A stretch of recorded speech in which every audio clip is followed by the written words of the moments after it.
Alright, so this video is about supplements versus diet. This information is from the China study. Again, if you look up the book on the internet, it says that we basically have a vitamin D deficiency, and it's really much more than that. And so this video is kind of thoughts on supplements versus diet, how it's related to the growing system that I'm trying to create here. So chapter 14 is scientific reductionism, and I'll just read these first two paragraphs, and then I'll just kind of jump back and go into the nutrition aspect of it.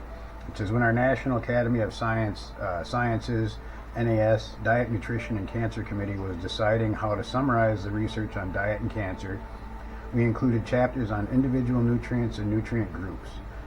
This was the way research had been done, one nutrient at a time. For example, the chapters on vitamins included information on the relationships between cancer and vitamins A, C, E, and some B vitamins. However, in the report summary, we recommended getting these nutrients from foods, not pills or supplements. We explicitly stated that these recommendations apply only to foods as sources of nutrients, not to dietary supplements of individual nutrients. The report quickly found its way to the corporate world, which saw a major money-making opportunity. They ignored our cautionary message distinguishing foods from pills, and began advertising vitamin pills as products that can prevent cancer, arrogantly citing our report as justification.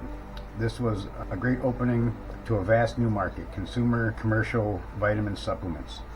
And so in the chapter goes into the reductionism, saying that, okay, to fix this ailment or that condition, all you need to do is to add this supplement. You know, it's like you have a CLA deficiency or a B deficiency or whatever, rather than saying you need to be eating functional foods with nutrients that are combined together in their bioavailable form versus being isolated into a pill or something.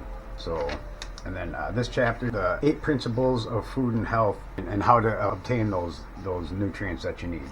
And I'll just read the beginning of each one. Nutrition represents the combined activities of countless food substances. The whole is greater than the sum of the parts. You know, so it goes in all these. Vitamin supplements are not a panacea for good health. Principle 3. There are virtually no nutrients in animal-based foods that are not better provided by plants. Nutrient composition of plant and animal-based foods per 500 calories of energy. Principle 4. Genes do not determine disease on their own. Genes function only by being activated or expressed, and nutrition plays a critical role in determining which genes, good and bad, are expressed. 5. Nutrition can substantially control the adverse effects of noxious chemicals. 7. The same nutrition that prevents disease in its early stages before diagnosis can also halt or reverse disease in their later stages after diagnosis. Nutrition that is truly beneficial for one chronic disease will support health across the board. 8.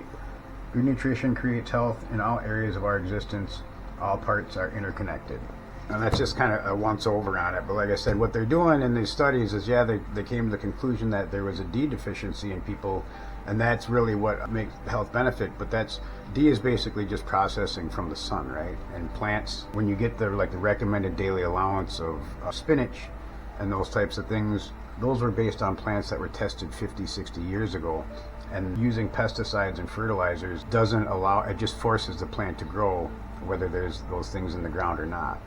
You know, and so having the system that I'm trying to create is in general to have all the different forms of growing, including all the different understandings that are now coming from, I say Masaru Emoto and Greg Braden and Joe Dispenza and Bruce Lipton and Rupert Sheldrake, and the information from these other books, Secret Life of Plants, Dr. Sebi, China study, and having fresh produce in your proximity, kind of like going to the farmer's market or whatever. The sooner you can get it from harvest to your plate, the better, right? And so we can't have that ability when we're looking at stores and we're fighting with the sprays that they're putting on the produce, on the potatoes, and all of these things that we can eliminate just by having things scaled down, a micro farm scenario. And then, like I said, I'll never be selling my products in any kind of store again. I did that before, and it's just not feasible. Anybody that wants to be able to sell their product at a decent rate and make a decent living, you're not going to do it selling it at co-ops or at stores when you're a mom and pop operation. And when you start scaling up to the bigger things, then you're losing the value in the plants and having that that one-on-one relationship from the whoever's growing the food to the plant. You know, I'm not saying you need to, you know, spend 5 minutes a day with each and every plant, but you need to be able to have it so that you can control the environment that they're in, because you're trying to recreate nature for them. You know, so I'm going to start reading a little bit more from the Secret Life of Plants as well.